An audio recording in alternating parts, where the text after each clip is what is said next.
What's up, guys? As you guys know, my angelfish have been breeding. They actually bred again today, but I had to get rid of those eggs because I'm just not ready for a new batch of angelfish. But anyways, I need to make another batch of brine shrimp, so in this video I'm gonna kind of show you guys step by step what you need and how to do it, and it only takes about 24 hours. I've been having dreams, jumping on a trampoline. Okay guys, so this is everything you need. I have it set up already kind of how I did it. But what you need is a 2-liter bottle, just like this. Whatever liquid's in it, you're going to want to rinse it out with really hot water, okay? And then you are going to take this and you're going to cut along, there's that little edge of where this end piece is, and then you're going to kind of cut that off. You're going to use the knife and or scissors, whatever safe option is for you, and you're going to just kind of cut that off, so then you'll be left with this and this. Now for this, I'm going to be using the hatch mix because this is kind of the only thing that my local pet store just kind of has, so I grabbed this. It comes with 3 of these, so it's cool and it's nice. Alright, so next step is you're going to want to screw this lid on this bottle very tight. And then you're going to want to get a vase, anything, or like a pitcher, anything that you can do this with. You're going to want to keep it in there just like that. Alright, and then next you're going to want to run the water until it's about at least 80 degrees. You want to kind of feel it, you know, get a really good, it should be warm, because the warmer the water, you don't want it super hot, but the warmer the water, the more quick the brine shrimp will hatch, and normally these will hatch in about 24 hours.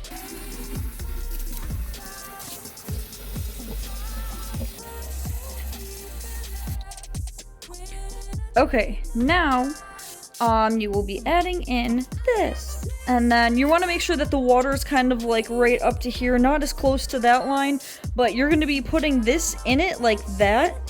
So you want to make sure that that is not touching the water line, because it's going to be, when you put the air stone in and everything, it's going to be bubbling. You just don't want this like flopping around and everything like that. Alright, and now is time to put this into here.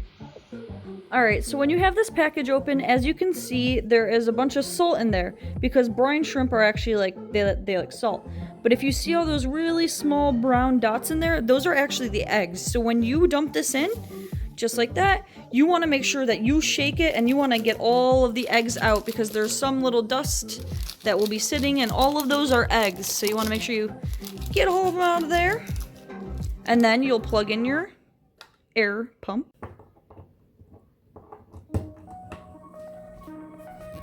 And you'll want to connect your air stone to the end piece of your tubing.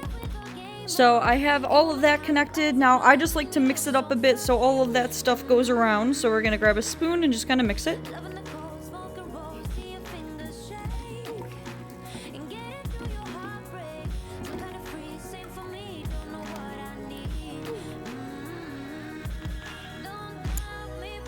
And then we're going to put the air stone in the bottom. And now, as you can see, there's a whole lot of bubbles coming out. So what I like to do is I like to take it out and I tie a knot in the tubing so that when you put it in, not as much bubbles are coming out. You can kind of gauge it. I like to put the air stone right in the little center of the cap, right down there, so I know everything is going to be getting all mixed up and everything. If you still think that it's too high, you can always tighten the knot and everything like that, but other than that, you are all set. And then I will walk you to my room and let you kind of show you what it looks like when the brine shrimp is all ready to go. Okay, so now I have, this is my old one that I've had for about 2 days, and this is the new one. Now the point of having this lid, the thing that I had you guys cut off, is so that you can kind of, if the air bubbler isn't really staying where you want it to, you can kind of position it where you want it, and then you can put the lid on it and it'll kind of secure it. So just like that. And then kind of just keep it there. And then you are good. And then in 24 hours, see how this is a little bit more orange than that water is? Once it starts to turn orange, your brine shrimp are ready to go. Another tip and trick that you could use is you can take a flashlight and kind of unplug this. Just take your airline tubing out. And then wait a couple of minutes, like wait about 5 minutes, okay? And then you'll see some stuff floating at the bottom and some stuff at the top. Those are the And when you guys are getting ready to feed your fish, what you're gonna wanna do is pull the airline tubing again. You're gonna wanna wait for it to settle. Like I said, you're not gonna wanna get any of the eggshells that are settling up there, any of the ones that are settling at the bottom. You're gonna wanna take a turkey baster and kind of get right in the middle where all of the fish are and all of the baby brine shrimp. And then you're gonna wanna suck it out with your turkey baster, and then you're good to bring it in here. Because as you can see, I kind of cheated a bit and I have a whole bunch of just dead eggshells just floating around there. And it just makes for more hard cleaning than you have to do. So it's a lot easier if you just kind of try taking it from right in the middle. Okay guys, and then in 24 hours you will be able to have your very own baby brine shrimp to feed your fish, whatever kind of fish that you are breeding. And I hope you guys have good luck. And any questions or anything, just comment below.